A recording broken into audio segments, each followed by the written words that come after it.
जय हिंद दोस्तों, ज्योति ज्ञान एकेडमी में आपका स्वागत है। तो चलिए आज की क्लास में हम प्रोबेबिलिटी की अगले क्वेश्चन को समझते हैं। पिछली क्लास में भी हम क्वेश्चन को एनालिसिस किए थे और आज की क्लास में भी हम क्वेश्चन को एनालिसिस करेंगे और अगले कंसेप्ट के बारे में समझेंगे। तो जो आज का हमारा क्वेश्चन है कि इसमें जो कह रहा है कि दोनों सिक्कों को एक साथ उछालने पर निम्नलिखित आने की प्रायिकता ज्ञात कीजिए। निम्नलिखित के मतलब ये जो दिया गया क्वेश्चन, इसके आने की प्रायिकता ज्ञात करना है। तो पहले समझेंगे कि इसकी कुल घटना क्या क्या हो सकती है, यानी कि संभव परिणाम क्या क्या हो सकते हैं, इसकी घटना क्या हो सकता है। तो दो सिक्के को उछालेंगे तो या तो दोनों हेड होगा, ठीक है, या फिर दोनों टेल होगा, या फिर एक हेड होगा और दूसरा टेल होगा, या फिर एक टेल होगा और दूसरा हेड होगा, यही हो सकते हैं, ठीक है। तो ये जो है ये क्या हो जाएंगे,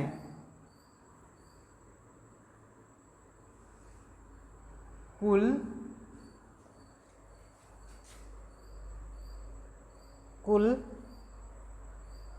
घटनों की संख्या। कुल घटनों की संख्या कितना होगा, 4।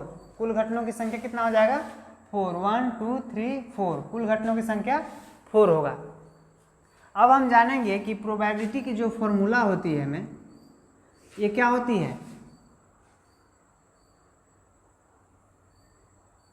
घटनों की संख्या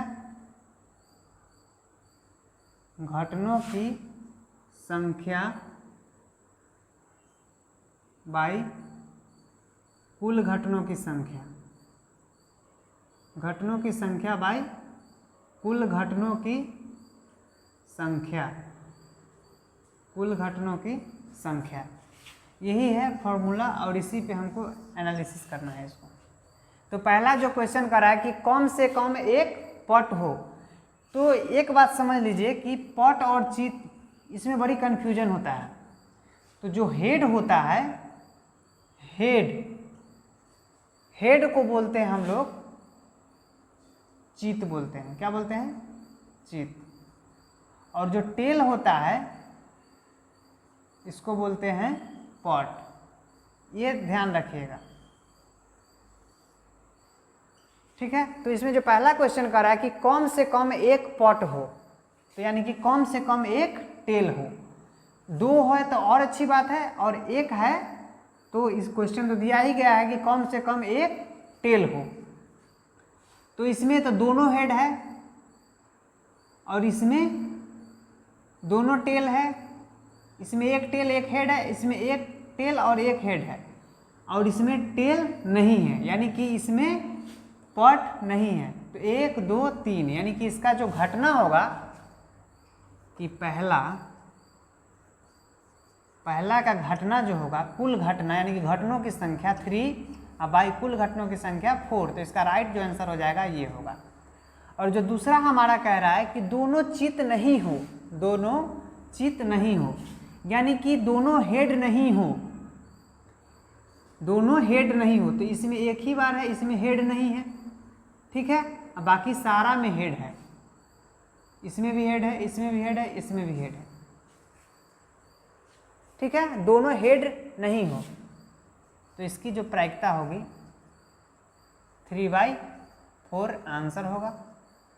जो हमारा नेक्स्ट क्वेश्चन है कि दोनों पट हो, दोनों पट किसमें है, पट के मन में ये टेल, दोनों टेल हो, तो दोनों टेल एक ही बार है, ठीक है। तो इसका जो होगा राइट आंसर, थर्ड का प्रोबेबिलिटी 1/4 आंसर ये होगा। और जो हमारा लास्ट है 4 नंबर क्वेश्चन कि एक भी चित नहीं हो, यानी कि एक भी हेड नहीं हो, एक भी हेड नहीं हो। तो इसमें हेड है क्या, नहीं है। एक, इसमें पर क्वेश्चन पहले, एक भी हेड नहीं हो, इसमें है एक हेड, इसमें भी है, इसमें भी है, और इसमें हेड नहीं है। तो इसका जो होगा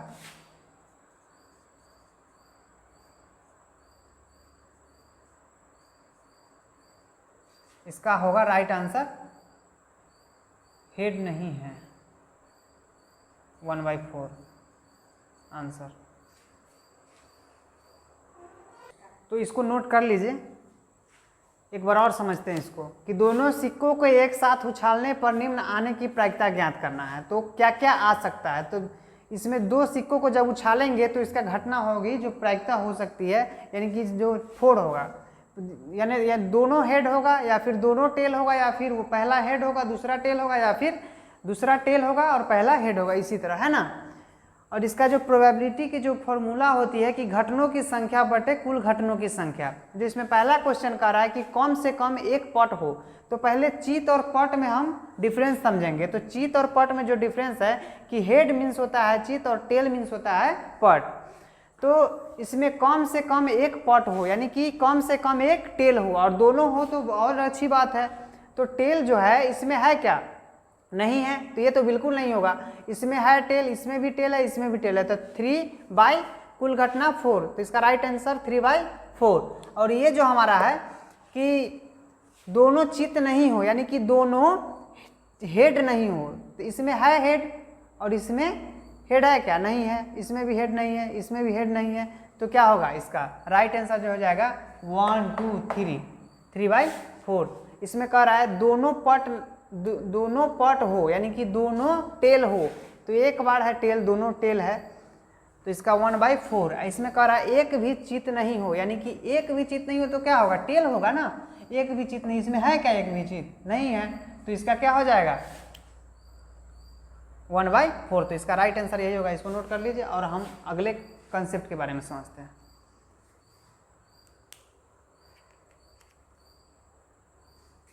इसको इरेज करते हैं।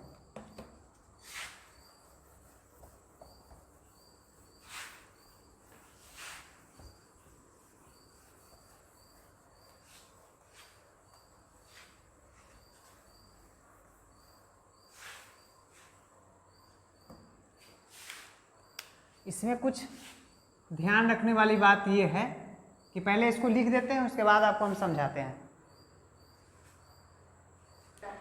तो ये जो है कि पहला जो है हमारा कि एक सिक्के को 2 बार उछालना किसके बराबर होता है, 2 सिक्कों को एक बार उछालेंगे, यानी कि एक जो सिक्का है उसको हम 2 बार उछालेंगे और 2 सिक्कों को एक बार उछालेंगे, तो ये बराबर हो जाएगा। यानी कि एक सिक्कों को 2 बार उछालते हैं, या तो वो हेड होगा या फिर टेल होगा, ठीक है, या फिर हेड होगा या टेल होगा, 2 होगा। अगर 2 सिक्कों को एक बार उछालते हैं तो या तो हेड होगा या टेल होगा, ठीक है, एक ही बार तो उछालना है, या तो हेड होगा या तो टेल होगा। और ये या तो सिक्का को 2 बार उछालते हैं तो या तो हेड होगा या फिर टेल होगा। कट करो रे, बंद करो। ये जो है कि एक सिक्के को 2 बार उछालना किसके बराबर होता है, 2 सिक्के को उछालेंगे उसके बराबर। यानी कि एक सिक्के को यदि हम 2 बार उछालते हैं तो अगर 2 सिक्कों को एक बार उछालते हैं तो दोनों बराबर हो जाएगा। इसमें कह रहा है कि एक सिक्कों को 3 बार उछालने पर किसके बराबर होगा, 3 सिक्कों को एक बार उछालने पर बराबर हो जाएगा। कह रहा है कि 3 सिक्कों को एक बार उछालने पर कुल घटना क्या हो सकती है। तो एक सिक्का को यदि एक बार उछालते हैं तो उसकी घटना जो है 2 होती है, तो हम 3 सिक्कों को 2 बार उछालेंगे तो इसका घटना क्या हो जाएगा, 3 सिक्कों को, देखो यहाँ पे 3 सिक्कों को 2 बार उछालने पर इसकी घटना क्या होगी, 3 सिक्कों को एक बार उछालने पर बोला गया। ये जो है कि इसमें कह रहा है कि एक सिक्कों को 2 बार उछालना 2 सिक्कों को एक बार उछालने के बराबर होगा, ठीक है। इसमें कह रहा है 3 सिक्कों को, इसमें जो है कि एक सिक्कों को 2 बार उछालने पर 2 सिक्कों को एक बार उछालने पर ये इक्वल हो जाता है ना, यानी कि एक सिक्कों को 2 बार उछालना और 2 सिक्कों को एक बार उछालना बराबर होगा। एक सिक्कों को 3 बार उछालना और 3 सिक्कों को एक बार उछालना, ये बराबर हो जाएगा। इसमें देखिए ये जो कंसेप्ट है कि 3 सिक्कों को एक साथ उछालने पर कुल घटना क्या होगी। तो 3 सिक्का जो है, एक सिक्का को उछालते हैं तो इसकी घटना 2 होती है, तो 3 सिक्का को एक साथ उछालने पर इसकी घटना क्या होगी, यानी कि 2 × 2 × 2 यानी टोटल 6 हो जाएगा। यदि हम 4 सिक्कों को एक साथ उछालते हैं तो इसकी घटना क्या होगी, 2 × 2 × 2 × 2 = 2 4 8 16। यदि हम 5 सिक्कों को एक साथ उछालते हैं तो इसकी घटना क्या होगी? 5 सिक्के को मल्टीप्लाई करो, 2 इंटू 2 4, 4 इंटू 2 8, 8 इंटू 2 16, 16 इंटू 2 32। ठीक है, ये समझ में आया? इसको नोट कर लीजिए और अगले कंसेप्ट के बारे में हम अब समझते हैं। डाइस यानी कि पासे के बारे में समझेंगे, जिसे हम छक्का भी बोलते हैं। ठीक है, तो इसके बारे में हम समझेंगे कि इसका क्या रोल है इसमें। तो ये जो डाई है, ये जो डाई है, ये डाई का शेप है। ठीक है, इसमें 6 साइड होते हैं।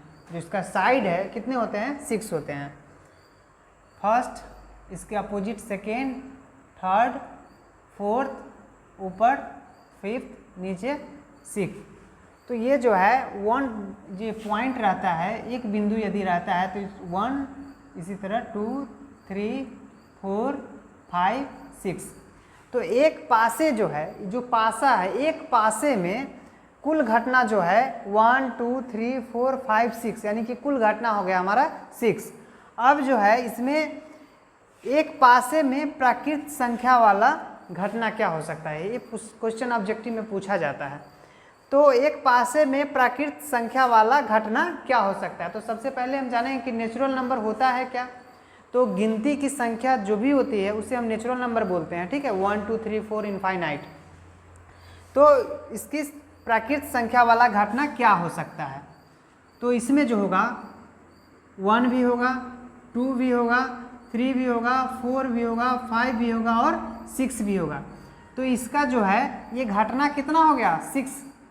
तो जो नेचुरल नंबर है इसका यानी कि प्राकृत संख्या का घटना 6 हो गया। अब अगला जो है एक पासे में, यानी कि एक पासे में सम संख्या की घटना क्या होगी? तो सम संख्या किसे बोलते हैं? जो 2 से विभाजित हो उसे हम सम संख्या बोलते हैं। तो जो 2 से विभाजित हो, तो 2 भी 2 से विभाजित होता है, 2 भी 2 से विभाजित होता है एक मर्तबे। ठीक है, 1 टाइम्स। और 3 होगा क्या? 3 तो नहीं होगा ना, तो 4 और 6। तो ये जो सम संख्या वाला जो घटना है ये हो जाएगा हमारा 1 2 3। ठीक है, ये कह रहा है विषम संख्या, यानी कि विषम संख्या कहने का सेंस ये है कि जो संख्या 2 से विभाजित नहीं हो उसे हम विषम संख्या बोलते हैं। तो 2 से जो विभाजित नहीं हो तो 1 भी होगा, 3 भी होगा और 5 भी होगा। ठीक है, तो इसकी क्या होगी? 3। संख्या कितना हो जाएगा? 3। अब जो हमारा थर्ड है कि पूर्ण संख्या, यानी कि पूर्ण संख्या होल नंबर क्या होता है? तो जो नेचुरल नंबर होता है उसमें हम 0 को ऐड कर देते हैं, उसी को हम होल नंबर बोलते हैं। तो नेचुरल नंबर जो है गिनती की संख्या में हम 0 को ऐड कर देते हैं। ठीक है, तो 0 को ऐड करेंगे तो उसे हम होल नंबर बोलेंगे, पूर्ण संख्या बोलेंगे। तो इसमें कह रहा है कि एक पासे में पूर्ण संख्या क्या क्या हो सकती है? तो एक पासे में भैया 1 हो सकता है, 2 हो सकता है, 3 हो सकता है, 4 हो सकता है, 5 हो सकता है, 6 हो सकता है। 7 होगा क्या? तो बिल्कुल नहीं होगा, क्योंकि 7 तो पासा में होता ही नहीं है। ठीक है, 6 तक होता है। तो इसका जो कुल संख्या हो जाएगा 6 होगा। अगला जो हमारा है कि भाज्य संख्या। तो भाज्य संख्या क्या होती है, इसको समझने के लिए हम नंबर को समझते हैं। तो भाज्य संख्या जो है कि वैसी संख्या जो जिसका गुणज यानी कि 2 से अधिक हो, यानी कि 2 से अधिक हो। ठीक है, एक और स्वयं को छोड़कर अन्य से गुणज हो उसे हम बोलते हैं भाज्य संख्या। यानी देखिए इसको, क्या 1 भाज्य संख्या होगा? ये बिल्कुल भाज्य संख्या नहीं होगा। क्या ये 2 भाज्य संख्या होगा? नहीं होगा, क्योंकि एक 1 से विभाजित होगा और दूसरा 2 से भी होगा। थर्ड तो है ही नहीं, तो एक तो पहला से हो रहा है, 1 से हो रहा है, और ये स्वयं हो रहा है। तो ये क्या होगा? भाज्य संख्या होगा? बिल्कुल नहीं होगा। 3 को देखते हैं, 3 भी नहीं होगा, 1 से होगा, ये 3 से होगा, तो ये भी नहीं होगा। 4 को देखिए, तो ये तो 1 से भी होगा विभाजित गुणज, और 2 से भी होगा और 4 से भी होगा। तो ये हमारा भाज्य संख्या होगा, क्योंकि एक और स्वयं को छोड़कर किसी अन्य संख्या से भी विभाजित हो रहा है, तो ये भाज्य संख्या होगा। तो इसमें डाई में जो है 4 हो सकता है और हमारा 6 हो सकता है। तो इसका जो भाज्य संख्या होगा कितना होगा, 2 होगा। अब हमारा अभाज्य संख्या है। तो अभाज्य संख्या समझने के लिए कि अभाज्य संख्या क्या होती है कि वैसी संख्या जो एक और स्वयं के अलावा किसी अन्य संख्या से विभाजित न हो, उसे हम बोलते हैं अभाज्य संख्या। अब इसको समझिए, वैसी संख्या जो एक और स्वयं को छोड़कर किसी अन्य संख्या से विभाजित नहीं हो, उसे हम अभाज्य संख्या बोलते हैं। तो इसको समझिए, मान लीजिए कि 1 है, तो ये अभाज्य संख्या होगा या नहीं होगा, ये बिल्कुल होगा। ये 2 है तो ये भी होगा, 1 से होगा और 2 से होगा। ये 3 है, ये भी होगा 1 3। क्या 4 होगा? 4 नहीं होगा, 1 से भी होगा, 2 से भी और 4 से भी होगा। क्या 5 है? तो बिल्कुल है, 1 है और 5 है। क्या 6 है? तो ये बिल्कुल नहीं होगा, 1 2 3 6। ये होगा क्या? नहीं होगा। तो ये भी नहीं होगा, 1 2 3 और 4। ये जो है अभाज्य संख्या, अभाज्य संख्या क्या क्या होगा? 2 होगा। अभाज्य संख्या में 1 ऐड नहीं होता है। क्या नहीं होता है? 1 ऐड नहीं होता है। तो अभाज्य संख्या एक और स्वयं के अलावा किसी अन्य से विभाजित नहीं हो, उसे हम अभाज्य संख्या बोलते हैं।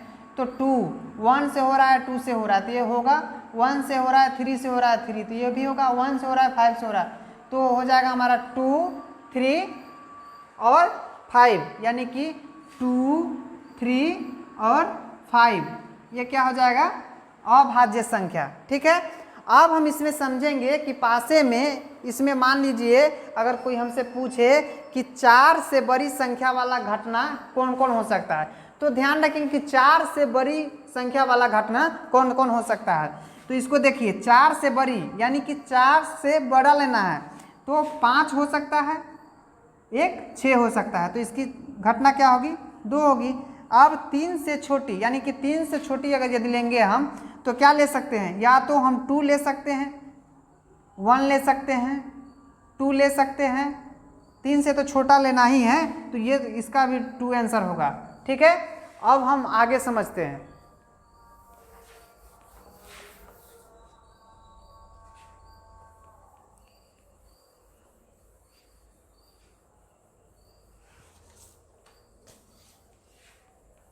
इसमें अगर दिया रहे, कैमरा को थोड़ा इधर कीजिए, यदि इसमें दिया रहे कि एक पासे में 3 गुणज वाले घटना क्या हो सकती है? एक पासे में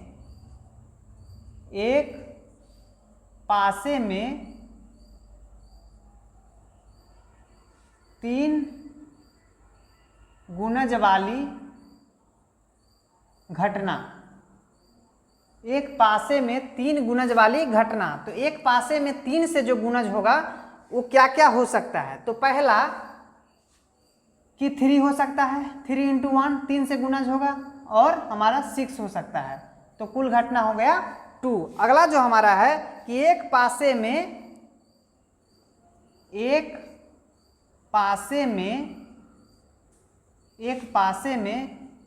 7 से छोटी घटना क्या हो सकती है? तो 7 से छोटी तो सभी घटनाएं पासे में, 1 होगा, 2 होगा, 3 होगा, 4 होगा, 5 होगा, 6 होगा, यानी कि टोटल 6 घटना होगा। अब जो हमारा अगला पॉइंट है कि एक पासे में 6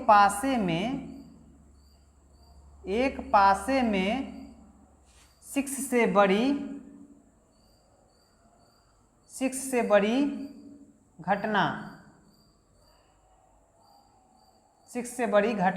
क्या हो सकती है? तो इसी में दिमाग लगाना है कि एक पासे में 6 से बड़ी घटना क्या हो सकती है। तो 6 से बड़ी घटना कोई होती ही नहीं है, क्योंकि देखिए यहाँ पे 6 लास्ट है, मैक्सिमम 6 और मिनिमम 1 है कि नहीं। तो इसका आंसर होगा 0,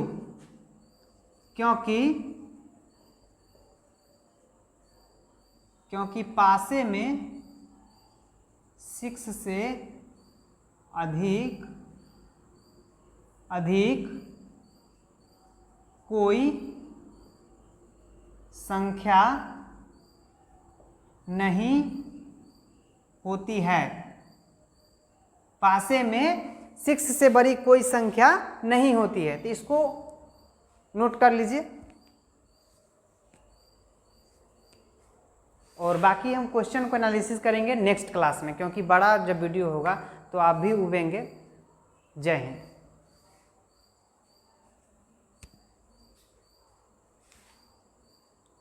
आप देखो